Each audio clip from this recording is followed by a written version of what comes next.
संसार भर में निवास करने वाले हिंदू समाज भगवान राम के भक्तों को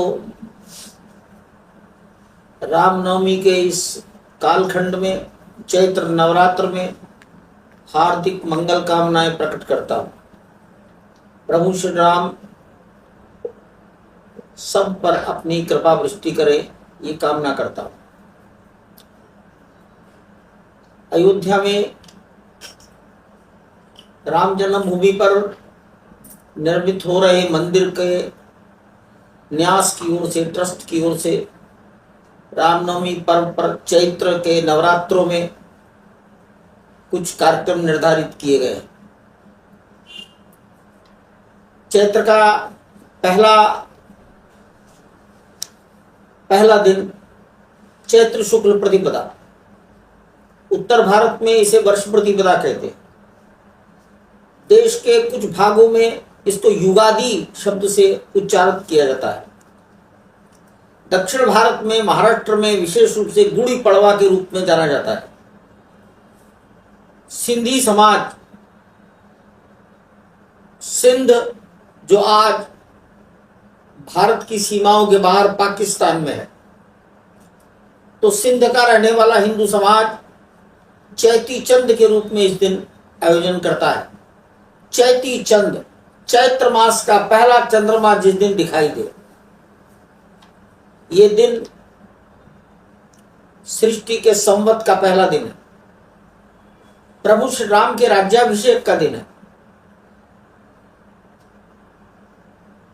सिंधी समाज वरुण देवता के अवतार झूलेलाल जी को अपना आराध्य मानता है, तो झूलेलाल जी का जन्मदिन है। महर्षि दयानंद ने आर्य समाज नाम की संस्था प्रारंभ की। आर्य समाज का भी प्रारंभ का दिन है।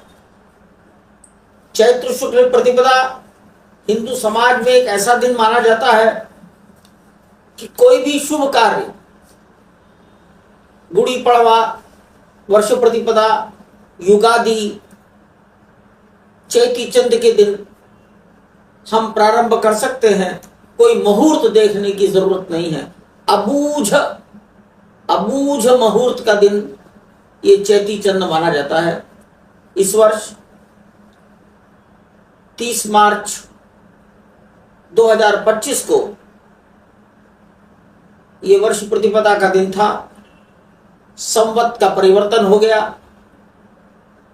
युगाब्द का परिवर्तन हो गया, नए संवत का प्रारंभ हो गया। राम जन्मभूमि मंदिर पर कुछ आयोजन प्रारंभ किए गए हैं। पहली बात, भगवान राम की लीलाओं का, भगवान राम की गाथाओं का जनता को वर्णन, राम कथा। कथा व्यास हैं वृंदावन निवासी पूज्य अतुल कृष्ण भारद्वाज जी महाराज।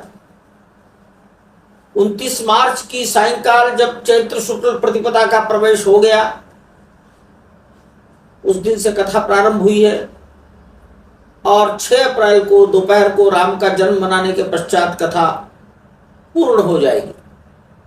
ये कथा प्रतिदिन अंगद टीला के प्रांगण पर सायंकाल 4 बजे प्रारंभ होती। नंबर 2, गर्भगृह के बाहर प्रातःकाल 3 घंटे 8:30 बजे से 11:30 बजे तक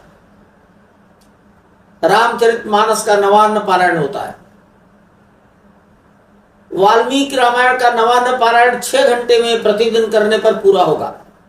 इसलिए सवेरे 8:30 बजे से 3 घंटा, अपराह्न 3 बजे से फिर 3 घंटा, ये दोनों ग्रंथों के नवान्न पारायण वहां प्रारंभ किए गए। भगवान के सामने भगवान के बधाई गान प्रतिदिन सायंकाल भगवान को सुनाए जाएंगे। मंदिर के ईशान कोण में जिस स्थान पर प्राण प्रतिष्ठा के यज्ञ हुए थे, उसी स्थान पर प्रभु राम से जुड़े एक मंत्र की 1,00,000 आहुतियां दी जा रही हैं, दिया जाना प्रारंभ किया गया। 10 पंडित बैठते हैं, उस मंत्र का उच्चारण होता है। लगभग 3 घंटे रोज आहुति पड़ती हैं, तब 1,00,000 आहुतियां उस राम मंत्र की होंगी। मैं राम मंत्र नहीं बोल रहा हूं, क्योंकि मंत्र हमेशा गुप्त रखा जाता है। गुप्त मंत्र ही प्रभावशाली होता है। समाज को बताने के लिए मैंने ये सब काम किया है। 6 अप्रैल को प्रातःकाल भगवान का अभिषेक होगा, 9:30 बजे से 1 घंटा 10:30 बजे तक। अभिषेक के बाद भगवान का श्रृंगार होगा, भोग लगेगा, तब तक 12 बज जाएगा। तो चैत्र शुक्ल की नवमी को दोपहर 12 बजे भगवान का जन्मोत्सव है, जन्म है, जन्म का समय है। उस समय जन्म की आरती होगी, भगवान को 56 भोग लगेगा। इससे भी एक श्रेष्ठ काम होगा। राम सूर्यवंशी, अर्थात सूर्यवंश में जन्म लिया है।